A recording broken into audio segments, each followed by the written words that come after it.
elok untuk sama-sama kita sedekahkan Al-Fatihah kepada sahabat kita di Terengganu yang baru saja pergi meninggalkan kita lah dalam 6 petang tadilah, 6 lebih akibat sakit jantung lah, tapi dan pelbagai lagi komplikasi mungkin, tapi yang pentingnya kita mendoakanlah agar beliau bersama di kalangan para solihin, sedekahkan Al-Fatihah. Al-Fatihah.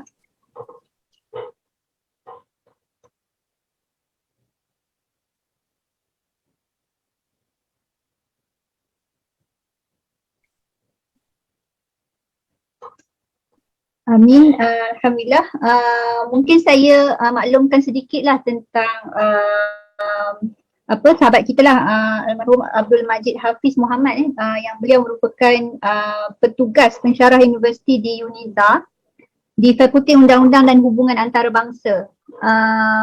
Masih muda lah, umur dia 43 tahun. Tapi telah selesailah tugas dia di dunia dan telah dipanggil menghadap ilahi. Kita doakan bersama-sama lah beliau dan juga ketabahan dan kebaikan lah untuk keluarga yang beliau tinggalkan lah, insyaAllah. So saya ingat kita boleh teruskan sesi usrah kita pada hari ini tentang tajuk kita diberi daging culture. Pendek je, konsep sejarah dan hukum Islam, dan sebenarnya dah ada buku juga kan tulis oleh kita punya pembentang hari ni. Saya ingat saya pun tertarik dengan daging culture ni sebab sesuatu yang barulah, dan daging ni kita tahu kalau permintaan kepada daging ni sangat tinggi, dan kalau ikutkan disebut kenapa terhasilnya daging culture ni memenuhi permintaan dan juga ada juga untuk counter isu climate change, dan juga ada juga isu hak kepada kebajikan haiwan. Ini benda mungkin kita tak terfikir, tapi itu sebahagian daripada sebab-sebab. Tapi mungkin ada lagi perbincangan ataupun kupasan daripada pembentang. So hari ini kita jemput Dr. Muhammad Nakib yang sekarang bertugas pensyarah di Akademi Tamadun Islam, Fakulti Sains Sosial dan Kemanusiaan di UTM Johor. Saya ingat saya tidaklah banyak lagi saya ingat saya terus bagilah kepada pembentang untuk meneruskan topik daging culture ni. Silakan. Bismillahirrahmanirrahim. Assalamualaikum warahmatullahi wabarakatuh. Alhamdulillah wassalatu wassalamu ala Rasulillah wa ala alihi wa sahbihi wa mawalah. Subhanaka la ilma lana illa ma 'allamtana innaka antal alimul hakim wa la haula wa la quwwata illa billahi al-'aliyyil azim. Amma ba'd. Jadi insya-Allah pertama sekali lah saya terima kasih kepada saudari Fatin atas jemputan untuk perkongsian lah sedikit ilmu yang Allah Ta'ala kurniakan lah untuk sama-sama kita ambil iktibar, ambil manfaat insyaAllah. Dan juga kepada hadirin-hadirat Prof Kamarul, Dr. Asma dan juga para bukan hadirin lah, para pendengar. Dia tak ada hadirin, para pendengar yang dirahmati Allah Ta'ala sekalian. Jadi untuk sesi malam ni, tajuk yang diberikan adalah berkenaan dengan daging kultur, yang mana tajuk ini adalah satu hasil lah daripada kajian master saya berkenaan dengan daging kultur ni. Kalau tengok dalam pengenalan atau mukadimah lah buku ni, satu tajuk ni datang daripada mana? Datang daripada program usrah ni jugalah. Bukanlah maksudnya usrah dengan circle dengan kawan-kawan. Ada kawan saya tu dia daripada latar belakang bank kan. So dia tanya, Nakib, ni aku nak tanya ni, aku ada benda baru ni kan pasal daging kultur.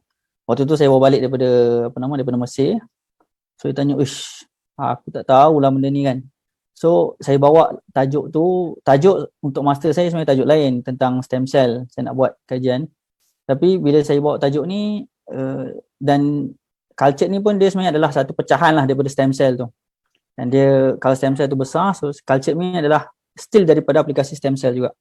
So saya tajuk yang tu saya tinggalkan. So saya buat tajuk lain lah, tajuk daging kultur ni. So inilah hasilnya, yang mana saya rasa satu saya haraplah dia mampu memberi manfaat kepada umat Islam secara keseluruhan, insyaAllah. Okay. So ini tajuk, ini buku yang telah diterbitkan. Mungkin boleh para pendengar boleh carilah di IKIM Niaga, di laman IKIM lah, untuk dapatkan buku ni. Harga RM35. Saya tak pasti ada diskaun ataupun tidak. Okay. So pertama sekali kita nak, dan saya punya slide ni pun adalah berdasarkan buku ni lah, kan? Berdasarkan buku ni. Kalau buku ni sebenarnya dah maksudnya untuk tambahan-tambahan yang baru, saya rasa kalau saya nak produce lagi satu buku, so banyak lagi sebenarnya benda-benda lain yang perlu ditambah, sebab bidang sains ni dia berkembang cepat, kan? Dia berkembang cepat, kadang kita pun tak larat nak kejar, dan dia terlalu laju. Okay, pertama sekali kita perlu tahu, orang akan tanya daging kultur ni apa. Sebenarnya istilah ataupun perkataan terma daging kultur ni adalah satu benda yang belum rasmi daripada DBP pun. Dan masa saya pernah masa pergi interview kerja, ada seorang panel tu, dia ni pakar bahasa.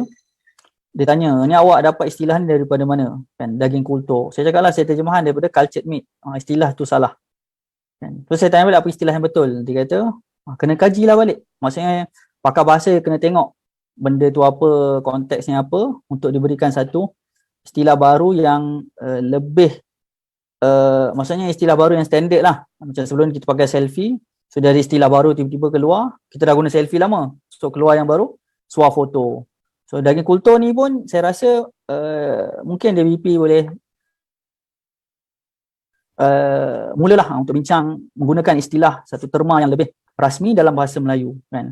Kalau tak nanti kan saya duk tulis-tulis pakai daging kultur ni kita shock sendiri, kan.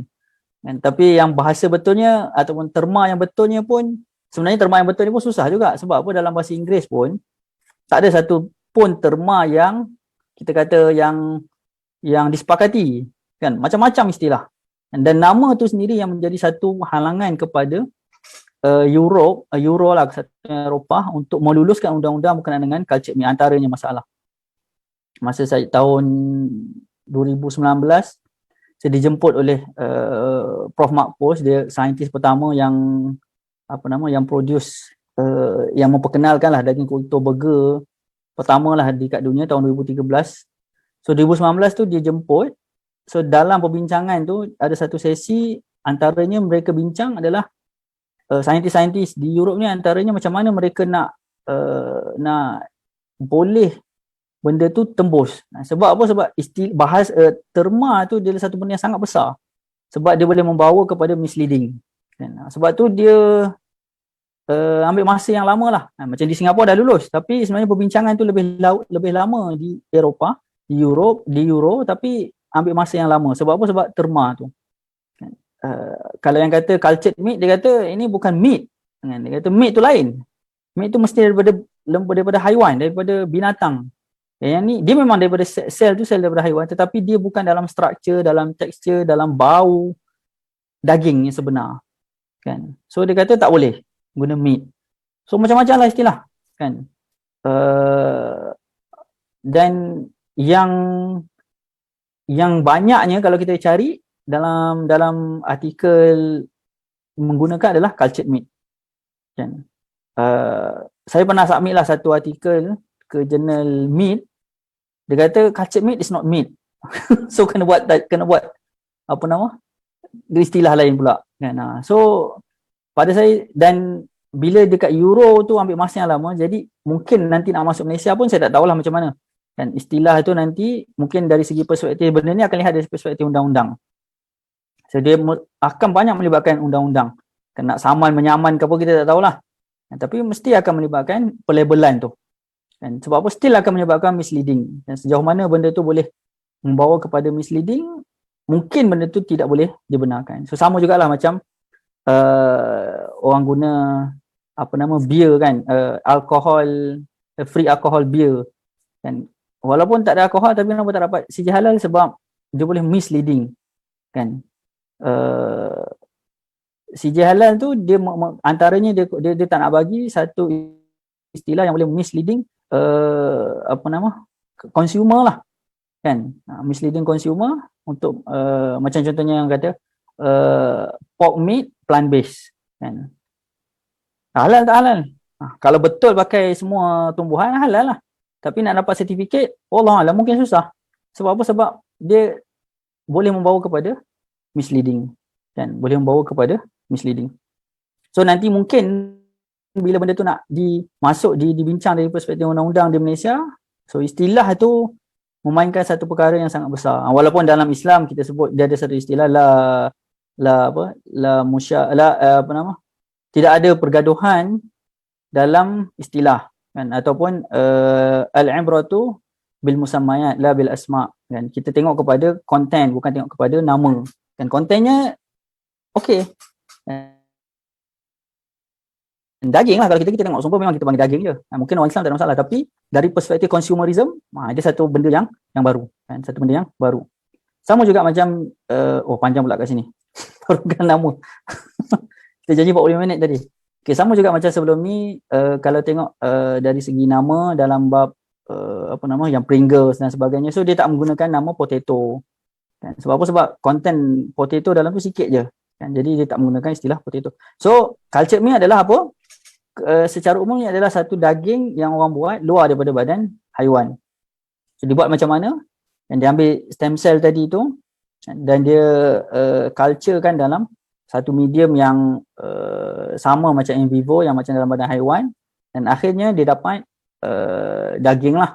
Dia bukan daging lah setakat ni, dia hanya gabungan sel-sel otot dan sebagainya yang akhirnya dikumpul-kumpul buat jadi satu daging. Macam daging burger setakat ni, saintis masih belum mampu untuk menghasilkan daging yang dalam bentuk, dalam tekstur, dalam rasa macam daging haiwan. Sebab Allah jadikan daging manusia, daging haiwan, daging tu sendiri yang kita makan tu adalah sangat kompleks. Dia ada darahnya, ada tulang, lemaknya. Dan beza lemak rasa lain. Dan even dalam badan lembu tu sendiri, part leher rasa lain, part peha rasa lain, part tulang belakang rasa lain. Dan part ekor rasa lain. So ekor rasa lain. Sebab apa? Sebab setiap satu tu dia ada komposisi yang berbeza-beza yang menghasilkan rasa yang berbeza-beza kan. Lemaknya banyak mana, darahnya banyak mana dan sebagainya. So itu semua adalah satu benda yang tak mustahil untuk sains pergi, tetapi untuk setakat ni lambat lagi. Untuk setakat ni belum ada kan? Untuk setakat ni belum ada. Yang ada hanya pada tahap daging dalam bentuk macam daging daging burger sahaja. So ini dari segi sejarah lah kan. Winston Churchill ni saya rasa orang kenal lah semua kan. We shall escape the absurdity of growing a whole chicken in order to eat the breast or wing by growing this part separately under a suitable medium. Ini Mr. Churchill ni lebih kurang tahun 1930-an lebih kurang. Jadi dia dah membayangkan adanya orang nak makan daging nanti itu dia hanya produce daging sahaja kan, tak payah nak sibuk-sibuk ada benda-benda yang lain. Sebab apa? Sebab kita sembelih lembu, mata kita tak ambil. Tak tahulah kalau orang makan-makan lah kan. Kulit kadang kita buang, tanduk kita buang, apa lagi, bulu kita buang. So yang ni kalau kita nak daging, ambil daging je lah kan. Kita nak lemak, tambah sikit lemak kan. So organ-organ yang tak makan ke apa ke, so kita tak perlu kacau. Tulang tak perlu dah pening-pening. Nak menguruskan pula lagi kalau ada tai lembu dan sebagainya, semua itu melibatkan pengurusan. Ni dari segi teori lah kita bincang kan. Saya sendiri kalau ada benda ni, kita tak tahu lah macam mana kan. Lalu tak lalu tu lain cerita kan. Ini pun sama juga, tahun 2030 so dia target it will no longer be necessary to go to the extravagant length of rearing a bullock in order to eat its steak. So kan, lembu 5 tahun, 4 tahun kita tunggu baru boleh sembelih, kambing setahun lebih. Dan ayam canggih lah sekarang ni. Mungkin dah 45 hari atau 50 hari cepat. Tapi still ambil masa. Dan ada pengurusan ayam tu sendiri, bulu dia dan sebagainya. Walaupun bulu tu kita tahu pun juga dimanfaatkan untuk orang ambil protein dia nak buat makanan kan. Still ada pengurusan lah yang benda tu yang melibatkan selain daripada daging.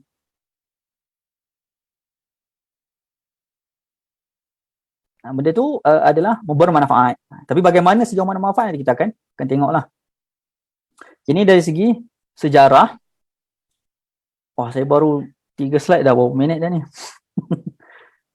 Okay, jadi dari segi sejarah, ini idea ramalan daripada Frederick Edwin Smith pada tahun 1930 dan 32. Tapi pada waktu tu sebab tak ada teknologi. So dari mana dia dapat idea ni adalah daripada kawan dia berjaya mengekalkan jantung haiwan sel jantung ayam secara ex vivo luar daripada badan ayam tu untuk satu tempoh. So dia kata kalau lah organ tu boleh keluar duduk dalam badan haiwan tu satu tempoh yang tertentu, so why not kita cuba akan datang nanti adanya orang boleh hasilkan terus daging tu luar daripada badan haiwan. Kita tahu teknologi sekarang ni dah macam-macam. And even 3D bioprinting pun dah ke depan. Maksudnya orang dah cuba nak menghasilkan nak print daging tu lah. Dan nanti kita tengok salah satu daripada cara untuk menghasilkan culture meat adalah dengan print daging, print organ. So yang dah maksudnya buah pinggang rosak, so tak perlu nak cari donor dan sebagainya, print sendiri buah pinggang sendiri dan kita tak ada tak perlu makan ubat immunosuppression kan untuk memastikan badan kita tidak reject benda tu. So kita boleh direct terus ambil daripada stem cell kita, produce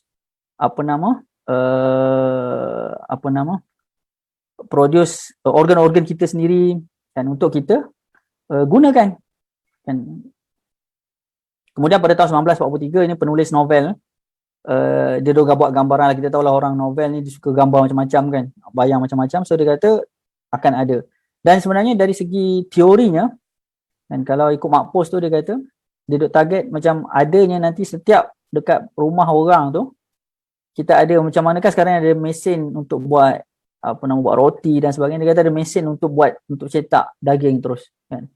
So sampai tahap macam tu lah dia pun ni bayang. Saya pun tak nak, kita pun tak terbayang. Dia kata nanti dia akan mungkin ada jualan dekat kedai ke mana ke. Okay, ada daging. Maksudnya mesin yang boleh print daging on demand macam tu lah kan. So dia cetak kita punya daging kan. Wallahualam kita tak tahulah sampai tahap macam mana. Kemudian tahun 1999 so Van Allen dia dapat patent untuk konsep pemprosesan daging melalui teknik pengkulturan daging. Yang tahun 2002 tu Benjaminson dia berjaya mengkulturkan tisu otot emas, otot ikat emas. Dia dapat Benjaminson ni dia dapat geran daripada NASA. Sebab waktu tu NASA salah satunya adalah untuk target dia adalah supaya nanti astronaut ataupun maksudnya angkasawan tu dekat luar untuk dalam space journey yang jauh.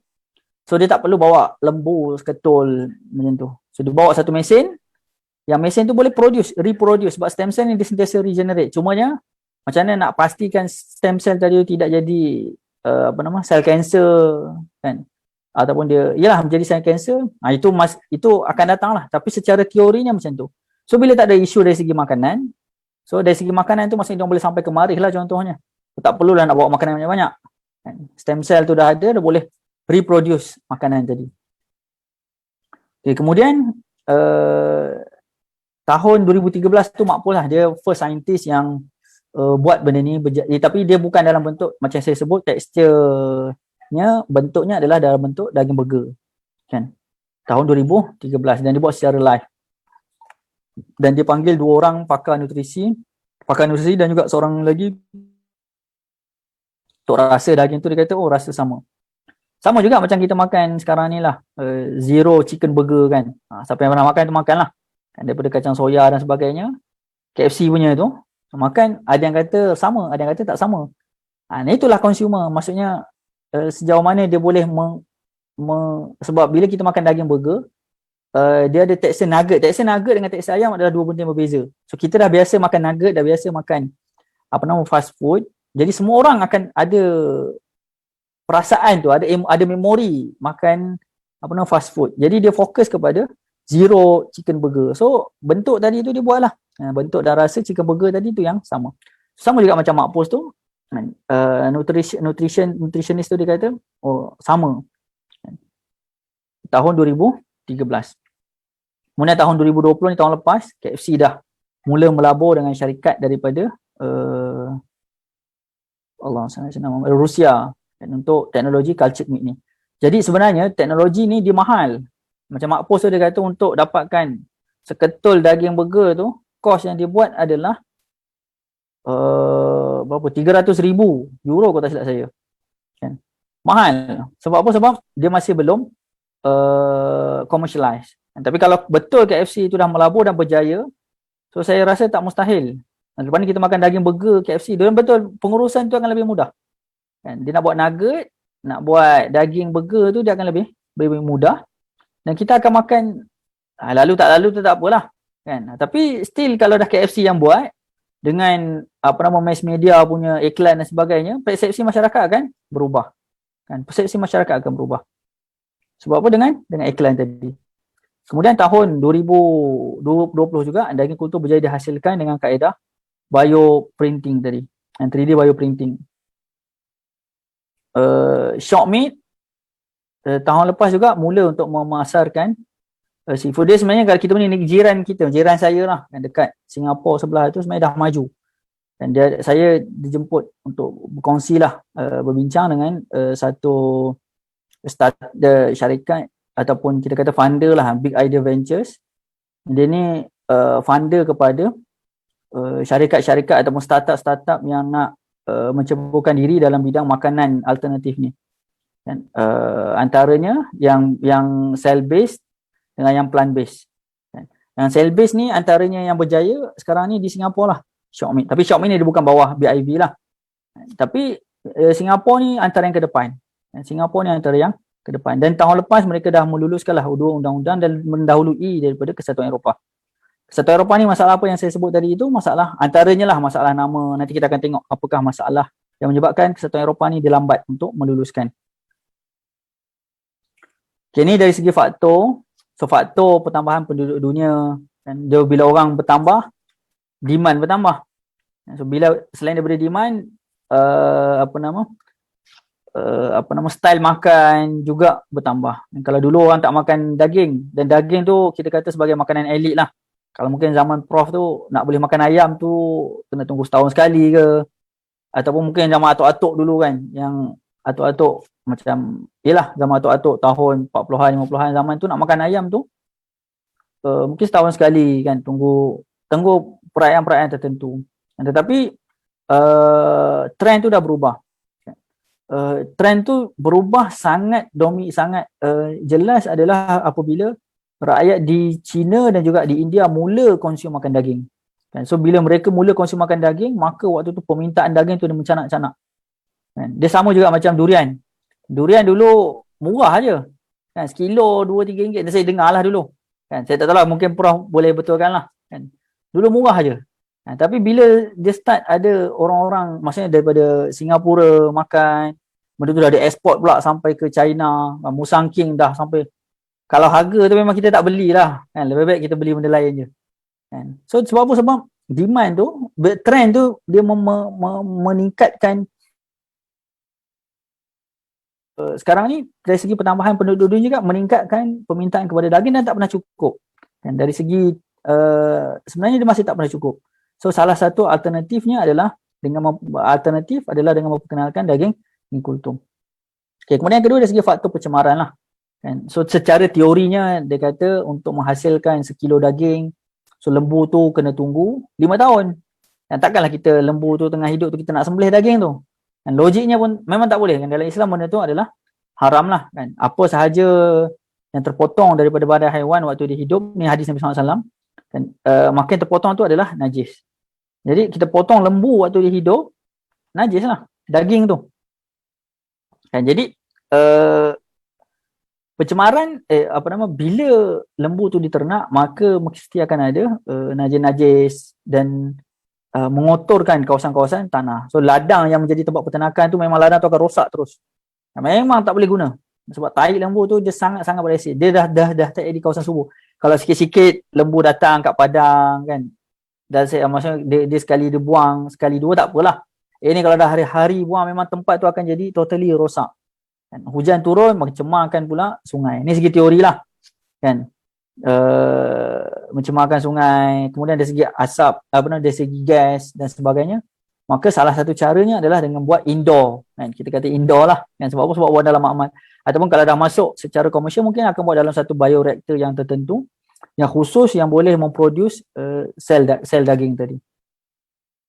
Okay, kemudian yang ketiga dari segi faktor kebajikan haiwan, animal welfare. Ini cara berfikir masyarakat Eropah lah. Hujah mereka dia kata menyembelih lembu, menyembelih haiwan ni adalah human domination over non-human being. Mereka anggap benda tu adalah satu benda yang tidak beretika. Masa saya dijemput ke Amsterdam tu dalam satu forum dengan ada seorang ni dia kita kata animal welfare punya orang lah kan. So ada saintis tanya, so kalau kau tak nak setuju, kalau kamu tak nak setuju dengan kami buat stem cell, buat culture meal, sebab dia tak nak setuju juga sebab buat culture meal pada dia salah juga, sebab still menggunakan guna single cell haiwan tu pun dia kata tak boleh. So dia kata kami nak kena buat apa? Itu korang fikir sendiri. Jenuh lah macam tu. Sampai tahap ke macam tu. So kita alhamdulillah Allah Ta'ala telah berikan kita panduan daripada Al-Quran. Allah kata, dan Allah menjadikan sakhara lakum ma fil ardi jami'a. Allah telah mentaskhirkan, beri kebenaran kepada manusia ni untuk memakan, untuk menggunakan haiwan tadi itu, tumbuhan dan sebagainya. Tetapi dengan cara yang sebenarnya lah. Kita sembelih. Pada mereka, tahulah kalau orang Islam ni, bila kita tengok kita sembelih haiwan ni, pada dia adalah satu benda yang sangat kejam. Tapi sebenarnya pada kita, itu adalah satu penyerahan diri haiwan tu sendiri kepada Allah Ta'ala. Dan kita menyembelih haiwan tu, kita baca doa dan sebagainya. Pada kita itu adalah satu benda yang kita menuruti Tuhan yang telah menciptakan haiwan tadi itu, dan Tuhan dan Allah Taala yang suruh kita sembelih, maka kita sembelih. So pada kita kebajikan tu terjaga dengan apa? Dengan kita kita mengasahkan Nabi SAW kata dan tajamkanlah alat sembelihan kamu. So kita sembelih tu zap sekali potong ataupun mungkin 2 kali. Dan ataupun kalau potong pun kita buat laju-laju. Bukanlah pakai pisau-pisau yang tumpul. So itu cara kita menilai kebajikan haiwan. Tapi faktor itu yang menjadikan masyarakat Eropah itu dia merasakan apa yang sembelihan itu adalah satu benda yang salah. Menggunakan haiwan itu sendiri adalah pada dia adalah satu domination. Itu penimbangan masing-masing lah, penimbangan mereka. Berdasarkan neraca yang telah mereka tetapkan. Kemudian keempat dari segi kos. Sama ada kos masa dan juga kos kewangan dan kos pengurusan. Untuk menguruskan lembu tadi tu, risiko mati, kambing pula lagi susah nak jaga. So semua itu boleh diatasi secara teorinya dengan cultured meat tadi. Dan masa tu akan lebih pendek. Kita nak sekilo, nak daging sekilo. Mungkin masa tak makan sampai bertahun. Kita mungkin pakai 2-3 hari atau 4 hari saja, kita tak tahu. Kemudian kelima dari segi faktor kesihatan. Kan kita makan daging sekarang ni dah kena catur ke kambing kan, tak boleh, macam-macam penyakit dan sebagainya kan, ataupun ada faktor-faktor yang boleh membawa kepada kanser, lemak dan sebagainya. Tapi dengan cultured meat ni secara teorinya kita boleh design sendiri kan. Nanti lepas ni doktor mungkin dah tak susah lah, dia kata okey awak kat rumah ada mesin cultured meat, kita ada, okey awak kena ambil daging banyak ni, lemaknya awak buat 5% je. Kalau awak nak bagi ada rasa daging, letak lemak 5% je kan. Betul tak darah sikit, apalah kan, bagi sihat kan. Ataupun kalau tak cukup apa-apa vitamin ke apa ke, okey awak tambah ni dekat, kalau printer tu ada kan, awak tambah ink ni ink kalsium ke ink apa ke, okey awak dapat sekali awang semua satu makanan hidangan tu ada semua sekali kan. Teorinya lah macam tu kan. Sebab apa? Sebab daging sekarang ni kononnya lah maksudnya dari segi faktor kesihatan kita tahulah semua kan, daging merah ni lagi-lagi daging yang dia lagi kita suka, lagi tak elok benda tu sebenarnya kan. Lagi kita suka, lagi sedap benda tu, lagi banyaklah kita kena jaga kan. Daging lembu, daging kambing dan sebagainya. Okay, ini segi faktor kesihatan. Okay, dari segi kita pergi pula kepada sel. So bila nak buat cultured meat ni, nak tak nak kita kena pakai stem cell lah kan? Nak tak nak kita kena pakai stem cell. So kajian stem cell ni adalah satu kajian yang memberi banyak kita kata sinar dalam bidang perubatan dan juga dalam bidang antaranya digunakan dalam pemakanan lah. Dan Mak Pos ni dia adalah seorang doktor perubatan dan pakar jantung. Tapi kajian dia tu last kali dia pergi ke bahagian pemakanan kan. Biasalah tu kan. Kadang bidang kita tu kita nak pergi tak boleh kan. Kalau dunia akademik kita nak pergi susah. Cuba kita explore dunia baru. Dan kita explore benda baru, bidang baru. Mungkin itu kena dengan kita punya, maksudnya kena dengan niche benda yang ataupun dengan kita punya minat dan sebagainya, maka kita akan pergi lebih jauh lah. So stem cell ni kita tahu dia ada dua jenis lah, adult stem cell dengan embryo stem cell and embryonic stem cell. So kalau adult stem cell ni kita ambil daripada daging. Dalam daging, so kita cari-cari, adalah cara-caranya. Saya pun tak tahulah macam mana, tapi setakat yang saya faham macam itulah. So untuk dapatkan stem cell tadi tu, setiap haiwan tu dia berbeza-beza bilangan stem cellnya. So itu dari segi adult stem cell. So dari segi kelebihannya, adult stem cell ni dia dah dia dah dicop sebagai sel daging dewasa. So dia boleh terus reproduce jadi daging. Cumanya cues untuk bagi adult stem cell ni dia regenerate untuk berhenti sampai tahap tertentu, yang tu yang masih menjadi kajian panjang lah dalam doktor. Setakat bacaan saya, mereka masih mencarilah dan apakah isyarat yang boleh bagi adult stem cell tu dia berhenti daripada regenerate. Sebab apa? Kalau dia terus membiak, dia akan jadi cancerous cell. Okay, untuk embryonic stem cell pula ni dia kosong. Cues untuk bagi dia jadi sel daging tu, banyaklah kajian-kajian yang dah ada, antara ada yang berjaya dan ada yang tak berjaya. So dengan cues tadi tu dia jadi stem cell untuk buat jadi daging pula lah. So kalau nak tulang, so dengan embryonic stem cell tadi tu dia bagi cues untuk menjadi sel tulang. Dan untuk lemak dan sebagainya, darah dan sebagainya. So boleh ambil waktu dia hidup ataupun waktu lepas sembelih. Kan yang pasti, yang penting kena bagi, kalau lepas sembelih kena cepatlah ambil sebelum dia matilah. Sebab bila dia tak dapat oksigen dan sebagainya, maka stem cell tadi tu akan mati. Jadi kena ambil waktu dia hidup lah. Saya tanya sendirilah dengan Mak Pos, dia kata macam mana? Macam boleh ke kalau nak ambil lepas sembelih? Sebab kita orang Islam kita perlu sembelih. Dia kata boleh. Tapi kena cepat lah. Dan kena cepat untuk dapatkan stem cell tadi. Sebenarnya bila kita potong, maksudnya bila kita potong tu, ambil waktu hidup dengan ambil waktu sembelih, kalau cepat dia tak ada beza pun. Kan? Cuma waktu ada satu perbincangan tu dengan masa saya bincang dengan syarikat daripada Singapura tu, so ada dia orang tanyalah macam mana kita nak bezakan nanti buat dah dapat end produk nanti kan, stem cell yang ada dekat pasaran nanti. So macam mana nak bezakan antara daging cultured meat ni guna sembelih ke guna tak sembelih, kan? So saya tanya balik, habis yang kita ada kat sekarang ni apa kita nak bezakan? Maksudnya daging yang ada contohnya sekarang ni kan, yang ada dekat pasaran yang biasa, yang bukan cultured meat pun, untuk kita bezakan tu pun dah susah.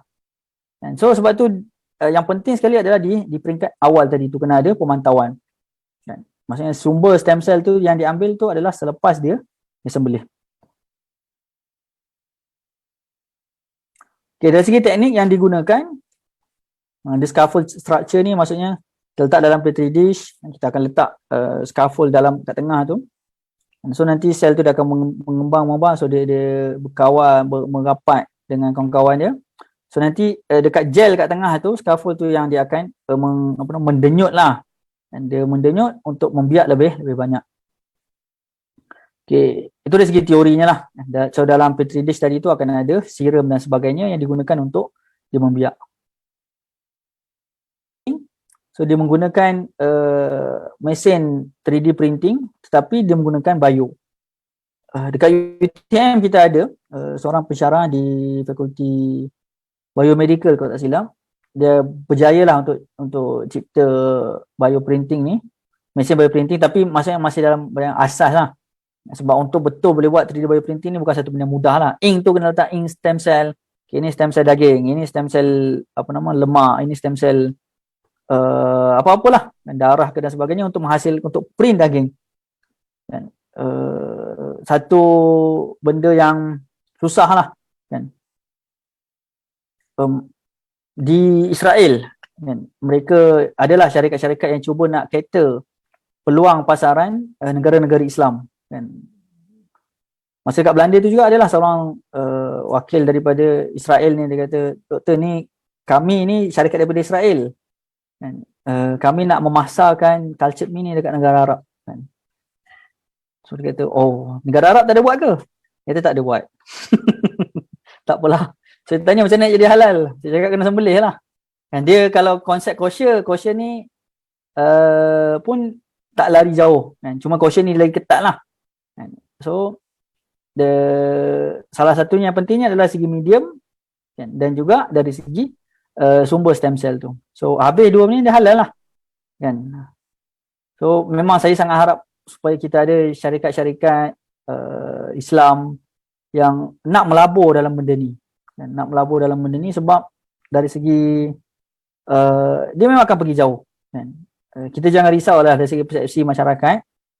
Ia dia memang satu cabaran, tetapi cabaran tu boleh diatasi dengan banyak cara kan, dengan iklan dan sebagainya. Dulu kalau zaman dulu tu buat contoh satu-satu benda tu adalah satu benda memalukan. Sekarang ni dengan sebab iklan dan sebagainya dia tak jadi malu. Kan orang post kat Facebook dan sebagainya, benda tu dah jadi satu benda yang lumrah. Kalau dulu orang, maksudnya kita buat satu benda, contohnya mungkin nampak yang memalukan, contoh korek hidung kan. Kalau ada orang post benda tu dekat tampal dekat zaman sekolah tu, tak ada media sosial, tampal dekat sekolah, dia ambil gambar, dia print dekat sekolah, benda tu malu. Sekarang ni orang post dekat Facebook dan sebagainya dengan maksudnya dengan benda yang lebih teruk daripada itu pun dia tak jadi malu. Sebab apa? Sebab media kan. So media tu sendiri memang boleh merubahlah persepsi masyarakat. Kemudian ketiga dari segi bioreaktor ni tak ada lagi lah. Tetapi dari segi teorinya memang akan ke situ. Kalau betul nak dicetak, nak dihasilkan secara mass production. So bila dihasilkan secara mass production, maka dia perlu satu reaktor yang besar kan untuk menghasilkan cultured meat. Kan. Ini dari segi serum. So bila kita nak produce cultured meat tu, kita perlukan satu serum yang sesuai lah untuk dia membiak. Mesti environment tu sama dengan environment di dalam badan lembu. Mesti environment di ex vivo tu sama dengan environment dalam badan lembu. Antara yang digunakan yang popular adalah guna serum lah, serum darah. Biasanya lembu lah kan. So dekat sini ni memang jadi pertikaian lah sikit kan. Di kalangan kalau kita serum darah tu sendiri adalah haram dimakan. Jadi menggunakan darah lembu atau serum lembu sebagai medium itu satu benda yang perlu dibincangkan lah. Saya nampak di kalangan fatwa di Malaysia ni bagaimana. Sebab apa? Sebab stem cell tadi tu ataupun daging tadi tu dia membiak di dalam serum. So dia menyerap nutrien di dalam serum tadi. Kemudian once dia dah jadi daging tu kita basuh, hilanglah unsur serum tu di secara surface kan. Yang ada dalam daging tu tak boleh nak buat bola sebab dia memang dia ambil nutrien. So bila dah dihasilkan daging tu, dia dibasuh, unsur serum tu dah tak ada, maka daging tu sendiri adalah daging. Kan? Daging tu sendiri adalah daging. Cumanya untuk lebih selamat, sekarang ni sebab kita tak ada satu fatwa yang rasmi daripada sama ada peringkat antarabangsa ataupun di peringkat Malaysia di Asia Tenggara, kita masih menunggu dan bagaimana. Jadi adakah berlaku proses istihalah tadi tu? Maksudnya daripada daging sel tadi tu dimakan nutrien-nutrien yang ada dalam serum, adakah itu dikira sebagai proses istihalah? Macam kita makan, macam ayam makan cacing. So ayam makan cacing tu diserap dia punya nutrien dia dan jadi daging ayam. Yang tai ayam tu najis lah. Tapi daging ayam tu sendiri ada mengambil daripada nutrien-nutrien nutrien-nutrien cacing tadi. Pokok yang diberikan makanan dengan baja najis haiwan. Kan? So buah yang terhasil tu dia adalah dia menyerap manis tu adalah daripada rasa nutrien-nutrien yang ada di dalam baja-baja najis tadi. So dekat situ berlaku proses istihalah. So adakah serum ni konsepnya sama dengan proses? Dia berbeza dengan serum yang digunakan di dalam makanan. Sebab apa? Sebab memang kita konsum serum tu terus. Tetapi ni kita bukan konsum serum, tetapi kita konsum dan kita makan sel tadi, daging tu lah. So secara sebagai langkah berjaga-jaga dalam buku tu saya sebut basuh lah daging. Tapi itu bukan fatwa saya lah, itu pandangan je lah kan. Kemudian kalaulah serum lembu tak boleh ataupun darah lembu tak boleh, kita ada satu perbincangan menggunakan darah hidupan laut. Ini ada perbincangan lah ada dua pandangan dalam mazhab Syafi'i. Cuma pandangan yang asah dalam mazhab Syafi'i darah haiwan laut yang banyak tu macam ikan paus dan sebagainya tetap dikira sebagai najis. Kan? Cuma pandangan yang marjuh dalam mazhab Syafi'i dia kata itu adalah tidak najis. Dan hujahnya yang mengatakan haram, yang asah tu dia kata sebab umum ayat Al-Quran lahman masfuhan itu adalah darah yang mengalir, maka dia termasuk juga ikan yang besar lah, maksud hidupan yang besar yang ada darah. Tetapi pandangan yang marjuh dalam mazhab Syafi'i yang mengatakan bahawa tidak najis, dia merujuk kepada hadis Nabi SAW, al-hillu maitatuhu. Hadis yang mengatakan bahawa bangkai haiwan laut itu adalah tidak najis. So hadis itu adalah mentakhsiskan ataupun mentakhsiskan daripada umum ayat Al-Quran tadi. So dekat sini perbincangan usul fiqh lah berkenaan dengan status darah daripada hidupan laut. Kemudian kedua adalah menggunakan ekstrak cendawan. So pun saintis dah maju dan mereka dah sebab bila menggunakan haiwan-haiwan ni kita sebut kan, maksudnya stem cultured meat ni salah satu cara dia nak mengurangkan seminimum mungkin menggunakan sel daging. Menggunakan haiwan yang melibatkan haiwan. Jadi mereka menggunakan antaranya menggunakan ekstrak cendawan, alga dan juga medium buatan lah kan, untuk sama. Tapi sebenarnya yang terbaik adalah tetap siram juga kan. Tetapi itulah satu perbincangan yang lanjut yang perlu dibuat oleh fatwa kita. Okay, ini dari segi cabaran, bentuk, rasa dan tekstur dia tidak akan samalah kan, kita boleh confirm. Secara 100% untuk dapat yang sama itu mungkin panjang lagi kan. Tapi dia tidak mustahil kan, tidak mustahil. Bergantung kepada kita punya penerimaan masyarakat. Macam daging ayam dengan nugget ayam, kalau kita bagi dekat kanak-kanak, mereka akan lebih suka nugget ayam berbanding dengan daging ayam, isi ayam. Sebab apa? Sebab media menceritakan tentang sedapnya nugget dan sebagainya. Kemudian yang akhirnya menyebabkan benda tu dia berubah. So kita tak tahu, mungkin lepas ni untuk cultured meat ni mereka tidak perlu pun tergigih-gigih untuk dapatkan seketul daging. Cukup sekadar kalau mereka boleh buat daging dalam bentuk daging kisar tetapi yang sama macam daging burger. Kan? Sebab untuk dapat ke tahap daging seketul yang besar tu memang sangat kompleks. Kan? Sangat kompleks. Kemudian segi persepsi masyarakat ni saya ulang banyak kali lah yang tadi sebelum ni tentang persepsi masyarakat. Sejauh mana masyarakat ini boleh terima. Kalau kita tengok di media antarabangsa, di kajian-kajian antarabangsa, antaranya mereka persepsi itu dia berubah antara dengan pengetahuan. Buat kajian kepada beberapa orang responden.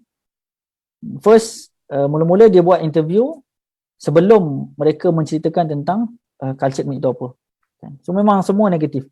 Tapi lepas dia menceritakan, datang attend seminar, dia menceritakan tentang cultured meat tu, okey, kelebihan dia apa semua, persepsi itu dia berubah. Sebab tu saya sebut tadi, ilmu itu dia merubah masyarakat.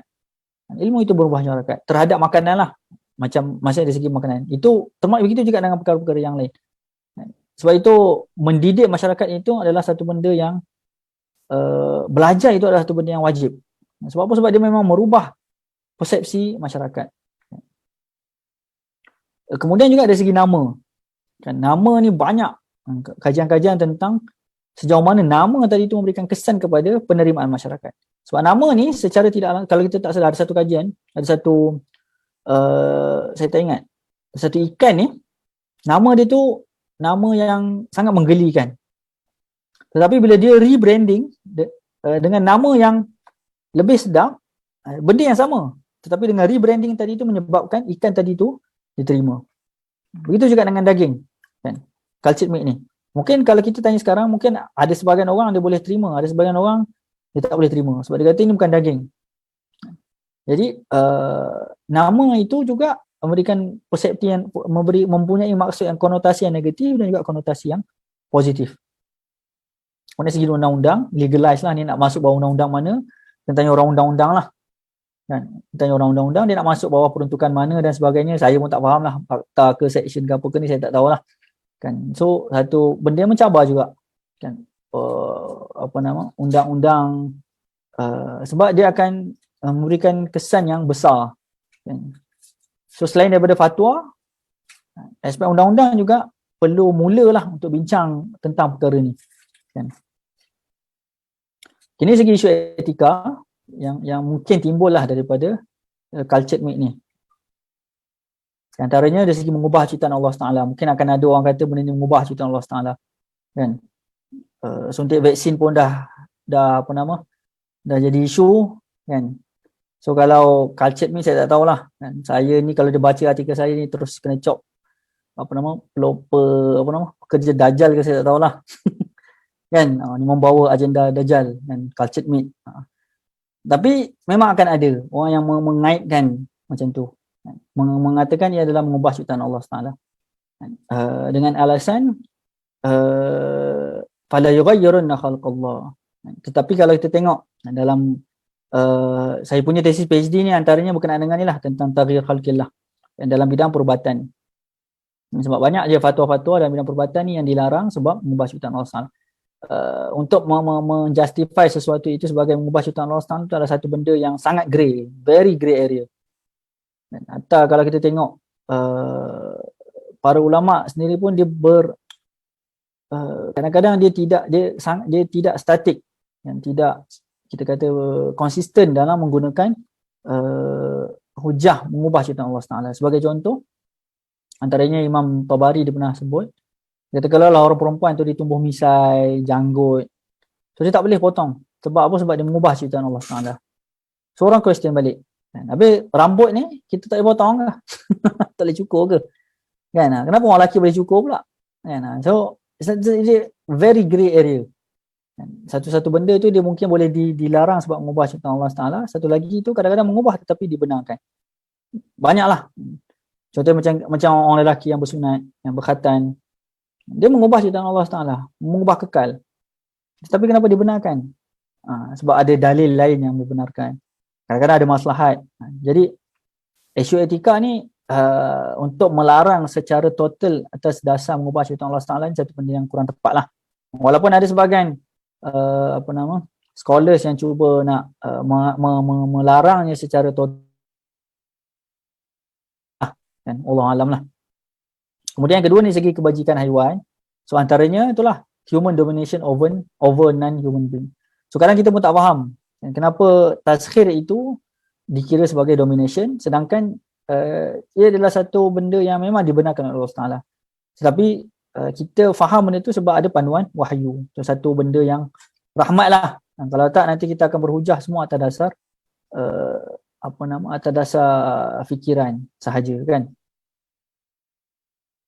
Kemudian isu yang keempat dari segi monopoli. Ini pun satu benda yang menakutkan lah dalam kalangan penggubal dasar di Euro. Kesatuan Eropah ni antara benda yang mereka takut adalah peternak-peternak haiwan yang individu ni mereka mungkin hilang semua pendapatan dengan sebab monopoli daripada syarikat-syarikat yang besar. Isu monopoli ni adalah satu benda yang sangat dibincangkan lah. Contohnya macam kalau di US monopoli bidang telekomunikasi, handset dan sebagainya. So ada benda yang macam yang baru ni pun Apple ke Huawei yang didenda. Rasa Huawei kot yang didenda sebab isu monopoli. 1 bilion kalau tak silap. Jadi antaranya sebab apa? Sebab monopoli ni adalah memberikan kesan yang sangat besar. Kan? Satu benda yang sangat besar. Jadi mereka memikirkan tentang sejauh mana culture ini memberikan kesan atau memberikan kesan negatif kepada penternak-penternak haiwan yang bersifat individu yang kecil-kecil ni. Kemudian yang kelima dari segi nama. Kemudian yang keenam dari segi isu keselamatan dan kesihatan. Sebab apa? Sebab mungkin kalau selama ni kita dengar tentang isu DNA contamination, pencemaran DNA dalam Cadbury dulu, kan. So yang ni dia bukan sekadar contamination DNA, dia contamination cell. Ada pula stem cell tiba-tiba terbang, masuk dalam petri dish tu, berkembang pula. Kan? So bila buat DNA test, ada daging kucing, DNA kucing dan juga DNA lembu. Kucing pula datang, kan? Dekat mama tu orang bela, kita tak tahu. So wallah alam, saya pun itu pun antara isu-isu yang dibincangkan, isu keselamatan dan juga isu kesihatan. Kesihatan ni pun dari segi cancerous tadi itulah. Sebab kalau dia boleh membiak terus tanpa ada kawalan, dia boleh menjadi cancerous cell. Kemudian ketujuh ni mungkin kita pun tak terjangkau di akal, tapi memang ada orang dia bincang sampai ke tahap kan. Dia satu option kepada orang yang suka makan daging manusia. Kan? Victimless cannibalism.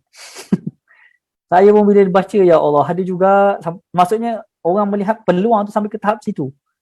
Kan? Dia cuba, tapi dia kata okey, dia akan cakap, dia katakan kalau ada mesin nanti, so dia nak ambil daging manusia itu dilarang, so dia nak rasa daging dia sendiri macam mana.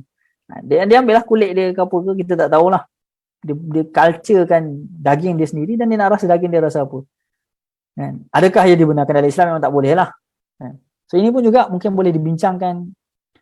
Dia melibatkan dari segi undang-undang kan. Sebab tu saya nampak dalam aspek undang-undang pun besar juga benda ni. Adakah benda tu termasuk dalam kebebasan individu?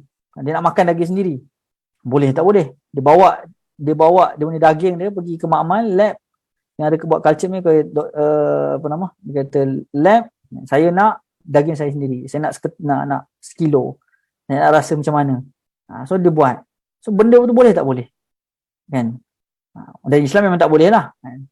Tapi dari segi etikanya mungkin boleh, mungkin tak boleh. Kan? Benda tu bergantung kepada bila tak ada panduan neraca wahyu ni, satu benda yang bahayalah. Dan kita terbiar bebas sebegitu. Kini segi hukum tadi kita dah sentuh yang pertama, ni mungkin slide terakhir kot. Hukum mengubah ciptaan Allah SWT ataupun tidak. Pandangan saya benda tidak mengubah lah. Kan? Kemudian yang kedua, hukum melihat kepada sumber sel tunjang yang digunakan. Kan? Sama ada adult stem cell ataupun embryonic stem cell. Kedua-duanya diambil selepas disembelih. Dan kalau diambil sebelum disembelih, kita takut dia termasuk dalam hadis Nabi SAW. Ada Nabi yang sebut setiap daging ataupun anggota yang terpisah ketika haiwan tersebut masih hidup, maka ia dikira sebagai najis. Sebab zaman Nabi SAW ada kalangan masyarakat Arab ni, dia memotong ataupun dia sedut lemak dalam bonjolan unta. Sebab bonjolan unta ni kan ada lemak. So dia sedut lemak dalam bonjolan unta tu untuk dimakan. Sebab tu unta tu masih hidup. Dan jadi Nabi sebut hadis tersebut. Nabi kata setiap anggota yang terputus, yang terpisah daripada badan haiwan ketika dia masih hidup, maka yang terputus tadi itu adalah najis. Jadi kalau dia ambil stem cell tadi itu sebelum disembelih, maka kita khawatiri dia menjadi najis dan termasuk dalam hadis tersebut. Jadi yang lebih baiknya adalah kita ambil stem cell tadi itu selepas dia disembelih. Kemudian dari segi mediumnya, dan kalau menggunakan ekstrak tumbuhan,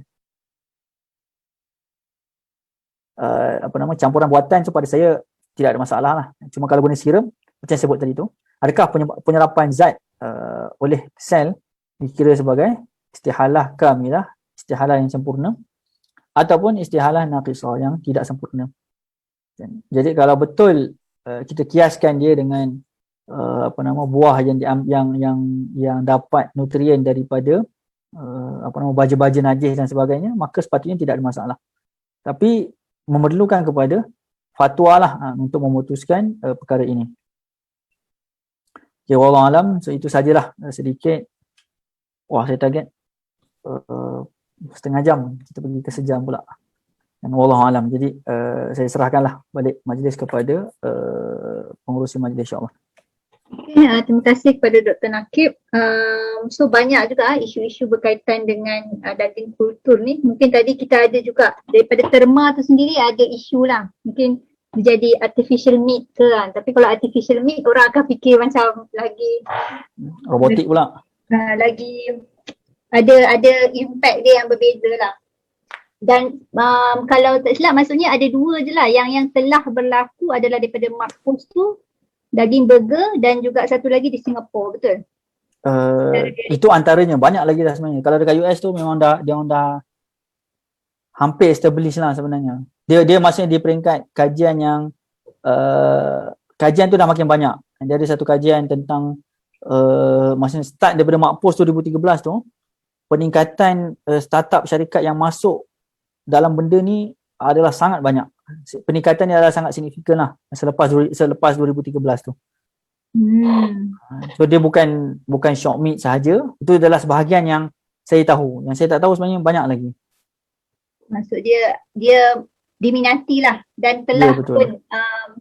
telah pun kira macam mula berada dalam pasaran lah. Mm-mm.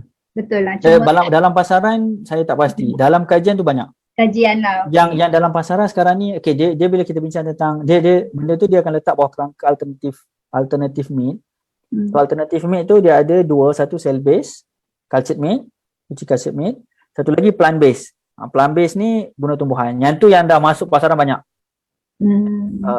Antara zero chicken burger dan sebagainya lah. Itu antaranya. Dan benda tu mudah sebab apa? Sebab dia guna tumbuhan, guna soya dan sebagainya. Cuma yang cell based ni yang ambil masa. Dekat Euro dia boleh belum lagi sebab macam saya sebut tadi lah, dia sangkut dekat regulation. Biasanya dia akan sangkutnya dekat mana? Dekat regulation. Itu antaranya. Okey, saya ingat terima kasih pada Dr. Nakib. Saya buka dulu kalau ada feedback ataupun soalan daripada yang lain. Saya ingat daripada FB tak ada lah, tapi mungkin daripada sini. Prof Kamarul ke dan sebagainya, saya buka dulu. Silakan.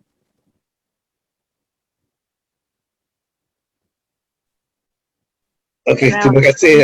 Saya rasa ini satu topik yang amat baik, yang patut kita bincangkan ya, kerana ini adalah masa depan ya, dan ianya juga agak unik ya, kerana kita working with a life system ya. Selalunya bila orang sebut life system ni, the next question dia akan tanya, ada roh ke? So dalam hal ini saya ingat mungkin daging culture tak ada lah kot, tak ada roh kot. Tak ada roh. Tak ada roh. Jadi maknanya dia adalah satu piece of entity. Yeah. Tapi bila kita kata macam tu pula, maknanya kita tak boleh sembelih dia lah. Kerana dia tak boleh dimatikan. Jadi dia pusing balik alih ke situ. So what do you think? Dari segi, kalau dari sudut halal pula, kalau macam tu. Pasal daging ni kalau kita tengok dalam Al-Quran, dia berkait dengan makanan. Okey, itu pun antara hujah yang digunakan lah.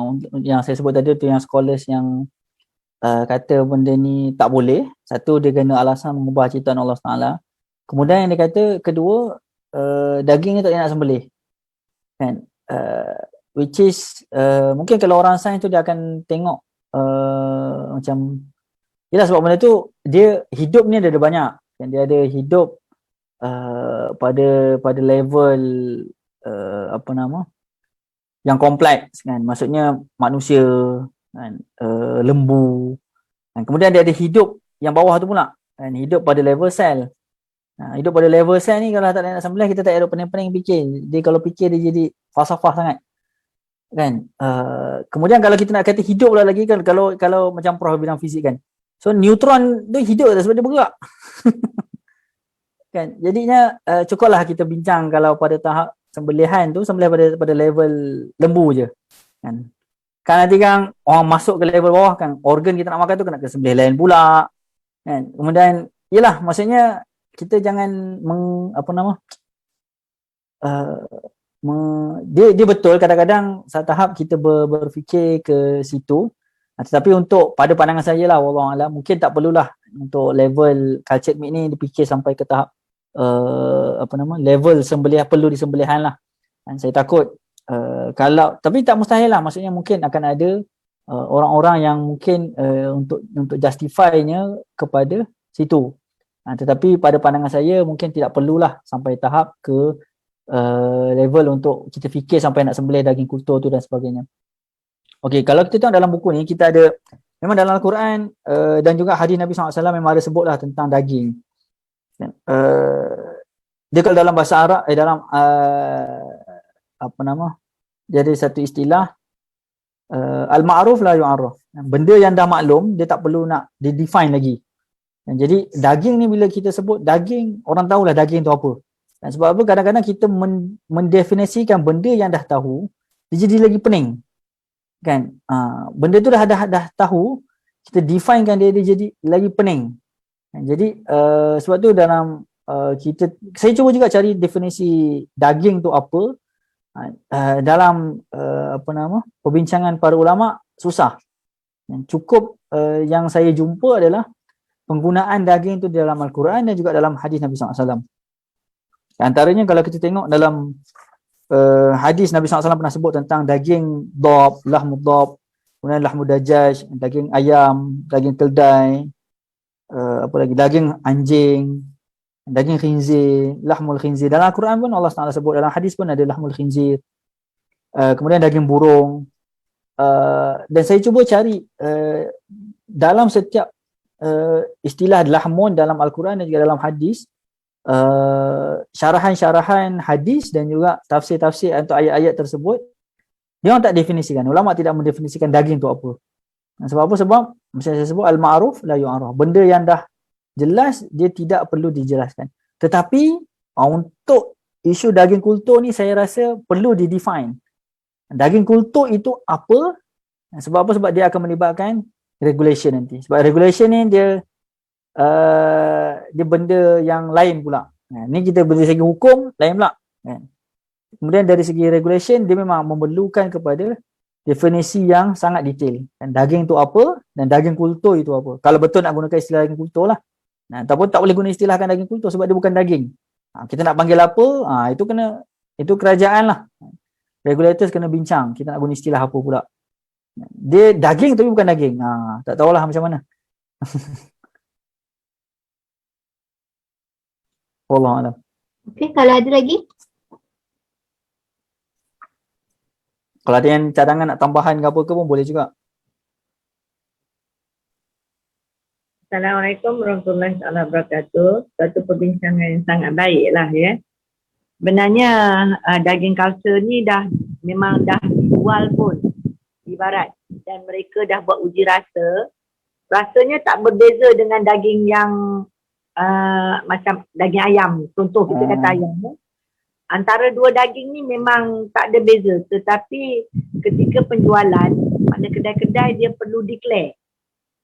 Sama ada dia kena cakap lah ini daging culture kan, kultur kita katakan.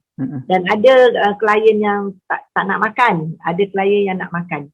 Cuma satu yang saya fikir kita perlu bezakan, ini hidupan yang macam neutron, proton apa tu, itu dah masuk dalam gelombang yang tidak masuk dalam badan manusia kita katakan. Itu jangan nak disamakan lah maksudnya. Okey. Cuma satu yang saya nak tanya sikit, kalau ada dibuat kajian lah kan. Makanan kepada daging culture ni apa? Nutrien dia tu macam mana? Dia bagi darah ke? Dia bagi apa? Nak tanya je lah. Oh, kalau yang ikut Makpus tu memang dia pakai serum lah. Serum lembu. Cumanya dia orang tengah cari alternatif lain. Sebab apa, bila dia orang gunakan serum lembu ni nanti akan ada animal welfare tu, dia akan timbulkan isu lah. Sebab serum tu sendiri masih menggunakan haiwan. Jadi dia nak minimalkan penggunaan haiwan tu, dia masih cari alternatif lain. Di Jepun kalau tak silap, dia orang tengah menggunakan alga untuk sebagai medium culture tu untuk stem cell tadi. Cuma nutrien tu mungkin boleh kita kaitkan contohnya penggunaan rennet rennet daripada perut binatang untuk buat keju kan? Betul. Jadi yang ini dia gunakan serum untuk buat, kita tak boleh nak kata daging lah pun, mungkin ada nama lain sesuai. Sebab kita tak sembelih Prof Kamarul Betul. Itu maksudnya perbincangan tentang nama tu pada saya adalah satu benda yang sangat besar. Melibatkan penerimaan masyarakat dan melibatkan perundangan tu. Susah nak dibagi faham orang-orang agama ni. Sebab itu pada saya satu cabaran lah kan. Satulah saya pandangan saya satu kelebihan kalau contohnya macam mungkin pelajar-pelajar yang waktu SPM dulu dia ambil science stream kan, ambil biologi ke, so memang dia dah faham minat tentang sains tu, kemudian dia ambil bidang diniah, so dia akan lebih mudah lah untuk faham dan dia lebih terbuka untuk perbincangan tentang fiqh yang melibatkan sains dan teknologi ni. Okey, ni ada satu soalan daripada Muhammad Isyamuddin ni, adakah daging lembu sahaja yang boleh diculturekan? Bagaimana dengan binatang lain? Yang ada stem cell semua boleh. Secara umumnya macam itulah. Setakat ni kalau ada satu lagi, bukan setakat dia orang culture daging, dia orang culture kulit. Kan? So kita nak kulit lembu, kemudian dia culture kan, kulit haiwan ke apa ke lah, biawak ke apa ke, dia culture kan. Dan ada satu tu yang canggih lagi, tu dia buang, dia bagi jadi lutsina. Maksudnya daging tu dia buangkan, saya lupa dah, maksudnya dia bagi jadi tu ke lutsina. Sebab kita yang jadi tak lutsina sebab kita ada unsur-unsur yang benda tu dia tak nampak dalam. So dia buang unsur tu sebagai nampak kulit yang diculturekan tu lutsina. So, bukan setakat culture daging, culture kulit pun ada. Selagi ada stem cell, kalau kan semua kita ada stem cell lah. Ya, betul. Semua yang sel hidup. Menarik lah dia, sebab bila kita kata manusia ni kan, dia fikir tu boleh fikir sejauh yang boleh lah, sebab tu dia ada cannibal semua tu kan. Tapi kita tu ada syarat-syarat lah yang membatasi kita punya inovasi dan sebagainya. Okey, kalau ada lagi tambahan pendapat? Dr. Ahmad Parvez kot nak bercakap. Sila. Dr. Ahmad Parvez. Assalamualaikum warahmatullahi wabarakatuh. Assalamualaikum warahmatullahi wabarakatuh. Agak menarik perbincangan malam ni. Saya pun ni first time ikut pun. Selamanya tadi pun kebetulan nampak ada ruang, saya pun masuk lah. Cuma saya pun tak masuk dah lewat tadi. So tak sure dari segi saya beranggapan dia tak adalah involve apa-apa berkaitan dengan gene modification ke apa kan. Saya nampak dia lebih kepada menggunakan sel. Cuma mungkin dari segi pengalaman lah dalam biokeselamatan ni, saya rasa macam perkara ni elok dibawa kepada majlis fatwa. Sebab apa yang kami pernah buat dalam biokeselamatan ni, kita ada penggunaan DNA sintetik daripada khinzir untuk menghasilkan enzim. Dan enzim itu digunakan untuk production produk apa-apalah dalam fermenter dan sebagainya.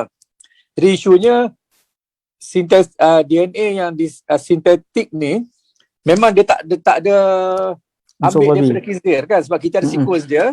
Kita just synthesize dia punya DNA dan produce enzim. Jadi pada waktu itu bila kita tengok antara sintetik dan yang natural, sama je sequence dia. Jadi kebetulan adalah di peringkat biokeselamatan ada permohonan untuk menggunakan enzim tadi. Jadi kami bersama dengan lembaga biokeselamatan, pada tu kita bawa ke majlis fatwa dan saya berada kat situ dan kita bincang. Memang agak payah kita nak bagi penjelasan tu lah. Tapi walau bagaimanapun kita, sebab benda tu boleh menyebabkan subahah dan juga mungkin akan datang dia boleh memudaratkan dalam kes tadi tu sebab melibatkan khinzir. Jadi bila kita bawa ke majlis fatwa, kita bincang dan pada waktu tu mereka bersetujulah bahawa sekiranya mereka menggunakan DNA sintetik daripada khinzir, dia tetap dianggap sebagai protein daripada khinzir. Sebab dia tak ada perubahan apa-apa dan pada mereka yang terlibat dengan uji kaji tu, dia kena anggaplah kalau dia nak bersihkan diri dia, kalau kata sentuh sebagainya, dia kena anggap sebagai najis muhalazah lah. Jadi itu yang kita bawa dan kita memang lama lah, bukan maksud dia it take time jugalah untuk kita bagi explain, nak bagi kefahaman kepada majlis fatwa sehingga mereka membuat keputusan tu lah buat masa ni, supaya bila mana menggunakan DNA sintetik daripada khinzir, produk itu masih dianggap sebagai daripada khinzir dan tidak boleh digunakan untuk orang Islam lah. Dia macam seolah-olah macam masih dari segi rantaian yang bukan khinzir disusun jadi dari DNA khinzir sintetik. Yes, daripada kita tahu kata enzim A Yelah, yang yelah. digunakan daripada kizil, jadi sequence dia dah ada kan, kita boleh synthesize sekarang ni. Jadi dia synthesize, lepas tu dia produce dalam apa nama ni ferment, apa dia Yelah. culture dalam bakteria, dapat dia punya protein tu kan, dan dia extract, dia digunakan untuk production lah. So dia menjadikan bukan khinzir menjadi khinzir macam tu. Ya, maksudnya daripada natural, daripada kan kita boleh synthesize kan, tapi hakikatnya protein yang dihasilkan melalui sintesis ni sekarang adalah protein yang sama seperti yang dihasilkan oleh khinzir. Ya, betul. Jadi itu yang menyebabkan kami di peringkat biokeselamatan ni, kita walaupun dari segi biokeselamatan tak ada isu, cuma dari segi sebab ini melibatkan sosial kan, melibatkan hukum, so kita merujuk kepada Majlis Fatwa lah, minta penjelasan. Jadi memang pada waktu tu mereka bila based on penjelasan kami, jadi keputusan yang diambil tu dia masih dianggap seperti mana dari khinzir lah. Sebab dia tak ada perubahan dari segi sequence dia tu. Kalau kita sequence, kita akan nampak sama macam daripada khinzir lah. Saya nampak kalau yang ini saya tak pasti, sebab betul lah memang kita ambil daripada stem cell selepas disembelih tu. Tapi sekarang kita reproduce selepas dia disembelih. Dan dia berada dalam suasana lain, dalam culture lain, dalam menggunakan media dan sebagainya. So itu saya kata mungkin ialah kita on-site ni mungkin limited lah kita punya ni kan, but I think it's good that wallahualam mungkin ada ayat Quran, mungkin ada hukum tertentu yang mana baik kalau benda-benda tu sebelum benda tu menjadi satu trend, ataupun mungkin dah secara tak langsung dulu ada kartel daging kan, mungkin dalam kita tak sedar mungkin culture meat akan masuk ke negara kita. It's good kalau katakan benda-benda ni dibawa ke Majlis Fatwa. Of course kita perlukan orang macam Dr. Lam untuk explain kan, at least Majlis Fatwa ni, pihak agama ni perlu dipahamkan konsep tu, baru mudah untuk mereka memberi kita penjelasan. Saya rasa lebih baik perkara itu untuk mendapatkan penjelasan daripada Majlis Fatwa supaya benda tu clear, daripada kadang kita kan macam-macam kita punya penafsiran kan. Dan saya rasa benda ni tak, sebab saya rasa kalau sekarang ni kalau dilihat dari segi orang pun dia kata deforestation dan sebagainya kan, orang nak elak daripada makan lembu sebab isu pada alam sekitar sebagainya, pergi pada cultured meat supaya tak adalah isu deforestation dan sebagainya lah. Wallahualam, tu setakat komen saya lah. Mungkin Doktor ada maklumat yang lebih lanjut tu lebih baik lah. Terima kasih. So Singapura sebab untuk makluman Doktor, Singapura dari tahun lepas dia dah luluskan untuk culture meat punya regulation. So kami di Johor ni, macam saya di Johor ni, mungkin tak tahulah. Ada orang buat seluduk pula ke kan? Seluduk culture meat kita tak tahulah. Jadi memang perlu sangatlah sebenarnya untuk perbincangan ni di peringkat fatwa. Dari segi impact negatif ataupun positif, kadang-kadang benda ni ialah sebab dia melibatkan isu sosial.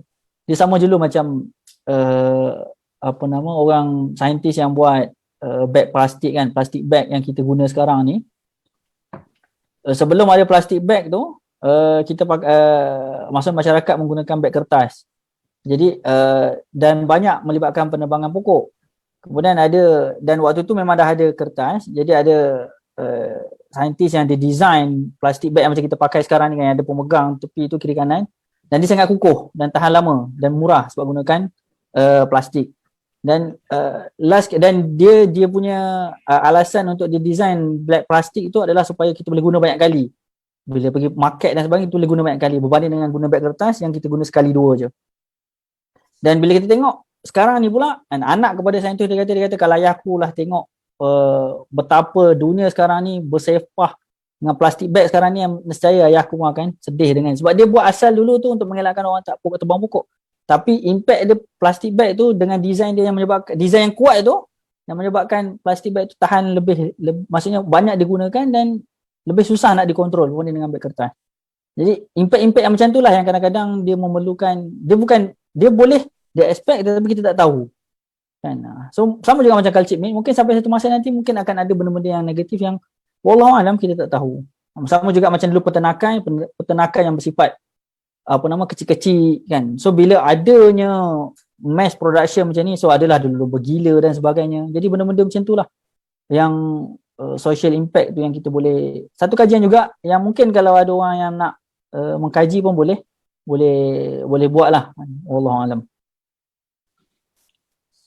Okey, terima kasih. Sebenarnya ada lagi satu soalan tapi sangat panjang. Cumanya dia tanya tentang jika nanti, sekarang ni kita cerita daripada stem cell kan. Nanti mungkin akan adakah kemungkinan akan ada pengubahan genetik juga dalam penghasilan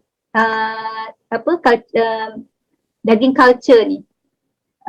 So dia kata, sebab dia tanya ni, dia kata sekiranya masa akan datang mereka menggunakan pengubahan genetik, contohnya genetik lembu campur khinzir dan diculturekan masuk Malaysia, label sebagai lembu halal. Ni pertanyaan lah, apakah hukum akan ambil ikut peratus ke? Kalau peratus lembu tinggi maka halal, kalau rendah maka haram, seperti amalan keuntungan bank. Ini persoalan lah. So dia kata mungkin adakah, saya ingat kita tak ada lagi, tapi soalan ni, adakah ada alat detektor untuk melihat perubahan genetik dan detect genetik khinzir dalam bentuk mass production. Mungkin terkait juga dengan isu daging kartel tu lah kot. Daging kartel campuran. Dia contohnya macam dalam perubatan ni, kita ada satu, sekarang ni ada ada teknologi three parent baby. Maksudnya kalau suami isteri tu memang dia punya genetik dia tu, maksudnya kalau dia gabung suami isteri, so hasilnya tu dia akan dapat anak yang mungkin dia akan ada kebarangkalian dengan sebab masalah genetik untuk anak dia ada masalah penyakit-penyakit tertentu. So apa yang saintis buat, so dia ambil sebahagian, saya tengok maksudnya daripada mitokondria daripada pihak ketiga untuk digantikan dengan anak tadi itulah, embrio tadi. So anak tu dah akan ada 3 triparent lah. So walaupun benda tu kecil, tetapi impact dia daripada cacat jadi tak cacat. Kan? Jadi boleh tak boleh? Dan kalau ikut ada satu tesis PhD di UM, sudah kata tak boleh lah. Dan sebab apa? Still akan ada unsur yang bukan luar daripada suami isteri.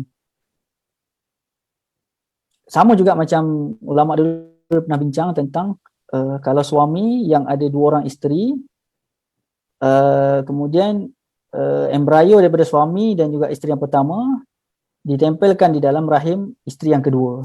Boleh tak boleh? Dan dari segi genetiknya tu adalah genetik pertama dan kedua.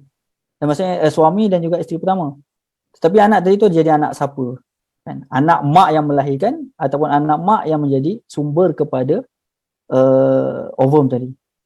So dia menyebabkan banyak syubhah dekat situ. So kalau yang ni tadi, yang gabung tadi, itu memang dah sasah lah. Dah ada gabungan dengan khinzir, itu memang tak boleh lah. Kan? Kalaulah yang tadi untuk, maksudnya ibu yang melahirkan sahaja tu pun, macam tu pun dah sampai, maksudnya banyak lah benda-benda syubhah dekat situ. Dan jadi sebab tu kadang-kadang dalam hukum ni, banyak, dan kalau kita tengok dalam perbincangan, tentang yang gabung tadi tu, suami isteri pertama dan isteri kedua tu, kronologinya adalah pada pertemuan yang pertama tu majoriti ulama sepakat setuju kata boleh, kecuali ada seorang yang kata tak boleh, dan dia question kepada pengurusi akademi Majma' Fiqh tu. Dia kata nanti anak yang lahir ni maknya mak siapa, dan mak yang melahirkan ataupun mak menjadi sumber embrio. So next persidangan dia tarik balik yang dulu tu, dia pakai yang kedua. So benda tu lah kadang-kadang mungkin kita boleh teruskan question. Sebab apa? Sebab fatwa tu dia berubah.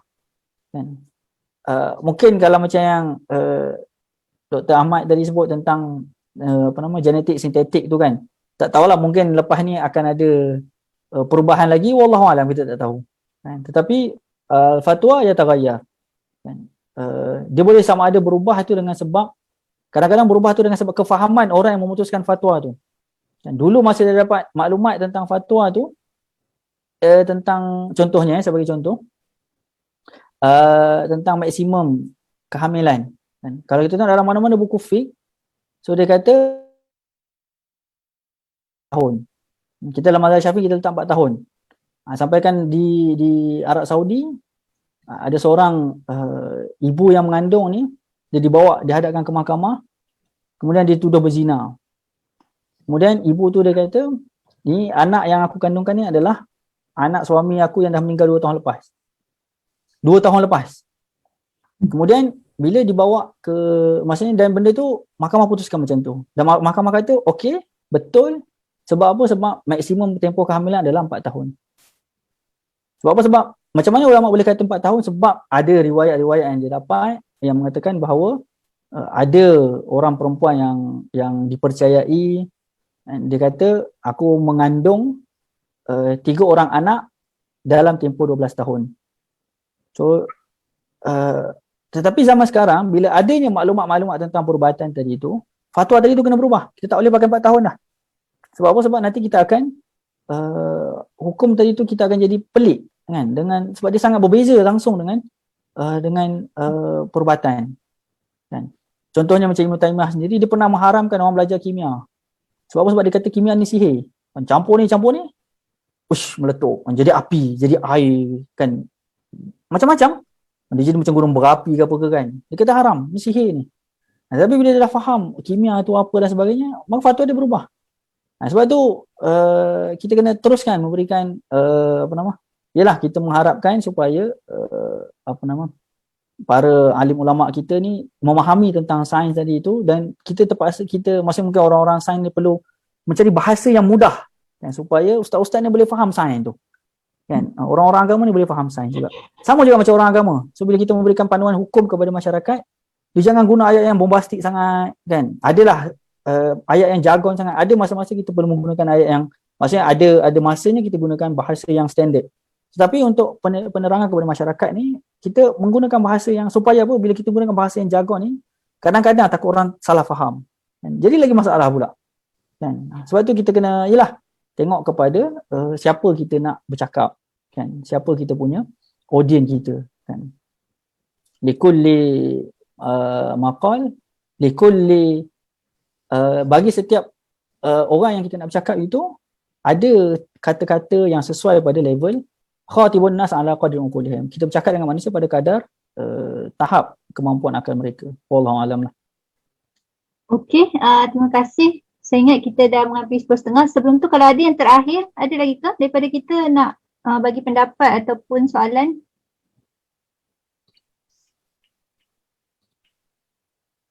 Ada ke Prof, ada lagi?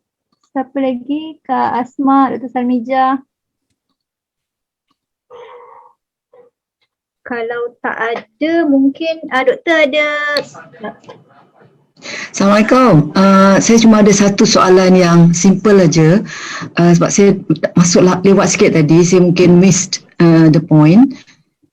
Di Malaysia ni dah ada tak makmal-makmal yang culture daging, doktor? Setakat yang saya tahu tak ada lagi lah. Belum ya? Sebenarnya yang di Singapura tu, adakah di culture di Singapura ataupun imported daripada Israel? Di culture di Singapura. Oh, okey. So maknanya dah dekat lah macam doktor sebut tadi. Singapura dengan Johor Bahru tu sangat. Ya. Macam kalau di Singapura dia ada mungkin boleh Google lah, Shiok Meat, SHIOK Meat. So memang dia orang dah buat cultured meat guna udang. Dan memang dah masuk pasaran lah yang tu. Dia buat dumpling kalau tak silap saya. Udang lah. Udang. Bukan daging apa? Bukan daging ayam ataupun daging lembu bukan. Kalau macam okey. Tapi still sebenarnya kadang-kadang dia jadi isu juga, sebab once dia nak, dia dah culture daging udang, tapi still dia perlukan medium untuk untuk dia culture. Dan kalau nak menggunakan medium siram daripada haiwan laut, dekat situ yang kita sebut tadi itulah ada khilaf dalam mazhab Syafi'i. Pandangan yang kata tak boleh dan yang kata boleh. Berkaitan dengan medium tu, kalau dia kena campur-campur ke, macam cendawan ke dengan siram, ataupun kalau siram saja, cendawan saja, dan dia boleh juga jadikan meat tu, doktor? Yang tu wallahualam, yang tu kena tanya orang sains lah. Okey, terima kasih. Sama. Okey, Saya ingat mungkin boleh ni kalau doktor ada kesimpulan ke dah tak ada dah? So yang terakhir saya mengucapkan terima kasih lah kerana memberikan peluang untuk saya berkongsi tentang perkara ni. Dan saya secara peribadi macam saya sebutlah sebelum ni, memang saya mengharapkan supaya kita ada leader lah dalam bidang culture meat halal ni. Sebab kita tak maulah dalam bab daging-dagingan kita ketinggalan. At least lah yang ni kita perlukan lah pioneer dalam bidang culture meat halal, supaya kita tidak sekadar menjadi negara pengguna lah kan, kita boleh jadi negara pengeluar insyaAllah. Dan kalau di Singapura, kerajaan Singapura dah melaburkan hampir 700 juta Singapura dolar Singapura untuk kajian tentang benda ni. Jadi saya jugalah kalau adalah orang-orang penggubal dasar, boleh kita, maksudnya kerajaan Malaysia boleh memperuntukkan kajian ataupun bajet yang besar lah untuk culture meat ni. Saya rasa ini satu peluang yang sangat besar lah untuk kita pergi lebih jauh kan, insyaAllah. Wallahualam.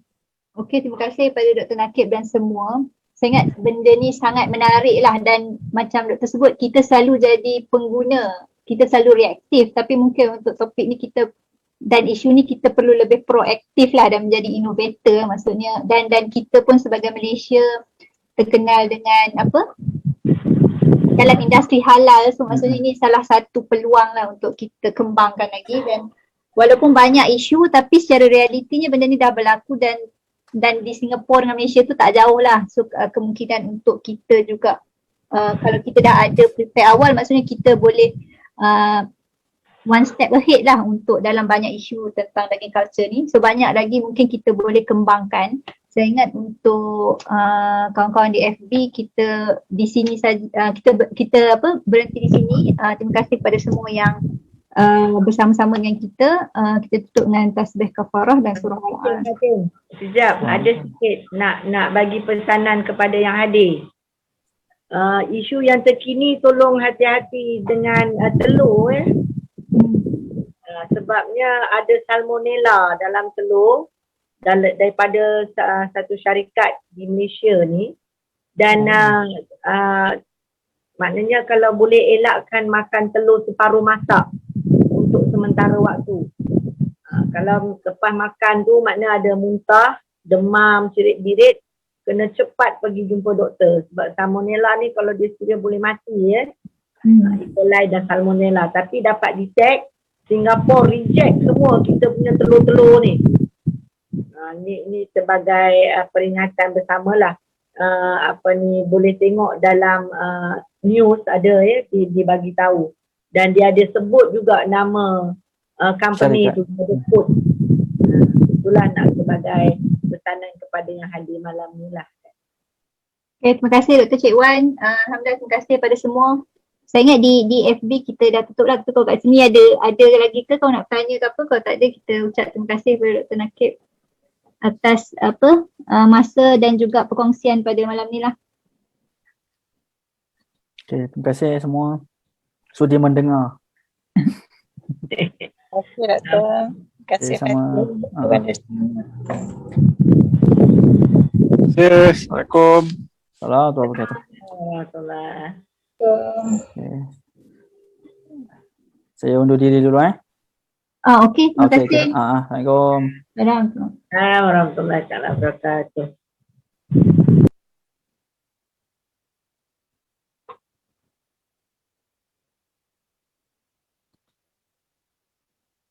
Okay.